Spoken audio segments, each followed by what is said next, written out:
Agarose gel electrophoresis is a commonly used method for separation, identification, and purification of nucleic acids, based on the molecule's negative charge conferred by the phosphate groups and its ability to migrate when an electric field is applied. During this practice, we carried out 6 agarose gel electrophoresis under different running conditions, varying either the agarose percentage in the gel or the running buffer in order to determine what are the most favorable conditions for the agarose gel electrophoresis. Once the gels were revealed in the photo documentator, common error as protein contamination or nucleic acid degradation were identified and pointed out. Furthermore, reasons that might have led to these results were discussed. The standard method for separating, identifying, and purifying DNA or RNA fragments is electrophoresis, in which biomolecules are separated in solution when subjected to an electric field. Being a common technique in the genetic engineering laboratory, it is frequently performed in several protocols as a basis. Some examples are verify amplification by PCR or sequencing methods, identification of isoforms of a plasmid, verify the quantity and quality of genomic DNA after its extraction, and identify ligation products or enzymatic digestion. During gel electrophoresis, there are many important facts to consider, according to the samples and reagents used to develop a correct analysis. Selecting the appropriate reagents, parameters, methods, and workflow is important for optimal results. Considerations during RNA and DNA electrophoresis. According to Grinduskin et al., agarose gel electrophoresis is a routinely used method for separating proteins, DNA, or RNA. Running nucleic acids may result in RNA contamination when DNA extractions are made. This is observed as a large strain at the bottom of the gel, and if conditions are favorable, both strands of RNA subunits are visualized. The most representative difference while running RNA electrophoresis is that it may require denaturing conditions to avoid the formation of its secondary structure. On the other hand, for detecting its different conformations, non-denaturing conditions are used. For RNA electrophoresis, unique dyes with higher affinity for single-stranded molecules can increase specificity and sensitivity on RNA detection. Also, urea and formamide are typically used as denaturants in RNA electrophoresis. There are some important aspects to consider during electrophoresis. The first of them, nucleic acid sequence and its conformation. Nutrient size should match with the latter and conditions established. Samples with the same size may rate different according to their composition. This is that GC-rich samples may rate faster than AT-rich. Adenosine repeats also may rate irregular. And the conformation, because compactness affects their mobility as seen in plasmids. Gel reagent properties. High percentage are more effective for smaller molecules. The gel point, strand, and melting point have to be considered too during the preparation. Also, the choice of agarose or polyacrylamide depending on the size of the nucleic acids and the pores. The addition of fluorescent staining and preparation with ionic solutions such as TAE or TBE that preferably should be the same as the running buffer. Gel thickness and well sizes. This is because thicker wells cause diffuse bands, more than stain and stain.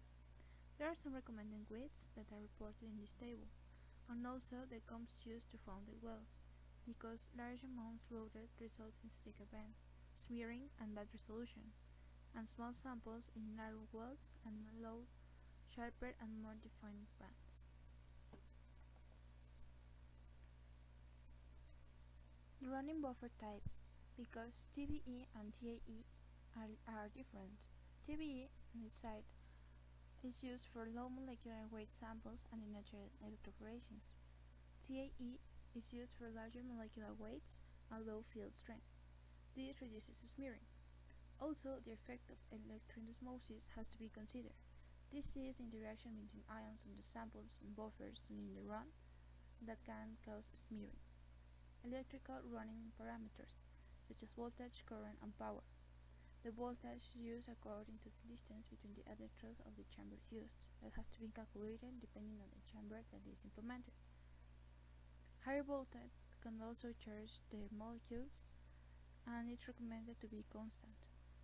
Also, to prevent overheating, and the buffer's ions to increase the voltage. Nucleic acid stain and its properties. There are some affinities according to the dyes to double or single-stranded molecules, the order of magnitude of detection, and their excitation wavelength, because they are longer for less damage to nucleic acids, which is said to damage less our samples during the visualization. Also, blue light is preferred than UV light. And their penetration, because fluorescent dyes are mutagenic in different rates. Finally, gel staining, that could be in-gel staining or post-electrophoresis. The first one requires less stain and allows a faster work, but also it might alter the sample mobility and runs off with time. On the other side, post-electrophoresis provides more accurate analysis and reuse, but also generates more hazardous waste. Electrophoresis variants for both nucleic acids are used before performing northern or southern blot. Larger fragments of DNA require new techniques. Common electrophoresis is based on a sieving effect by smaller and larger fragments, and this separation method does not allow to consider electrophoretic mobility of larger fragments. Pulsed-field electrophoresis, developed by Schwarz and Cantor in 1983, recovers this property through electrical perturbations, while the sample is running. Those alterations approach a different orientation and a better motion through the gel. Electrophoretic mobility and size correlate due to electrophoretic size dependencies. This methodology has very few critical points, therefore, it is simple and easy to follow. The first step is to make the calculations to prepare an agarose gel at 0.8, 1.6, and 2.5% weight, and then dissolve with TVE1X buffer in the microwave. Then you wait for the agarose to cool, and without gel, add the gel red to 0.2x and mix perfectly and empty into the mold of the electrophoresis chamber that was previously assembled with the comp. Now you put the DNA on ice to thaw it, and meanwhile recording the log the order of how the samples are loaded into the gel. Now at this point of the procedure, add the appropriate amount of loading buffer in a piece of parafilm depending on the volume that is loaded with DNA. And add the required volume of DNA sample in the parafilm and mix the DNA and the loading buffer with a micropipette. Then add the mixed sample in the indicated well and add 5 microliters of the molecular weight marker in well number 1. Now you need to run the samples for 60 minutes at 100 volts. And then you can visualize the gel in a transilluminator and document the image. There are several reasons why the DNA in electrophoresis gel does not present quality. According to Fermentes, the main reasons are degraded DNA. The degraded DNA can be seen in the gel as a line without distinguished bands. It happens because DNA loses its structure and fragments leaving residues along the gel are visualized as a constant line. DNA can be degraded by a high voltage. Protein contamination. It is possible to identify a protein contamination when a part of the sample gets trapped in the wall. This happens due to the great difference between the weight or volume that DNA chain and protein have, since the latter cannot travel through the gel as nucleic acids do. RNA contamination. Because the RNA is smaller than the DNA, it is made up of a single chain. RNA migrates more easily during electrophoresis. Therefore, if there is a contamination of the RNA in a sample, RNA tends to go to the smaller markers. On the other hand, it is common for RNA to stand out more in electrophoresis since ethidium bromide has a more affinity for RNA single chain.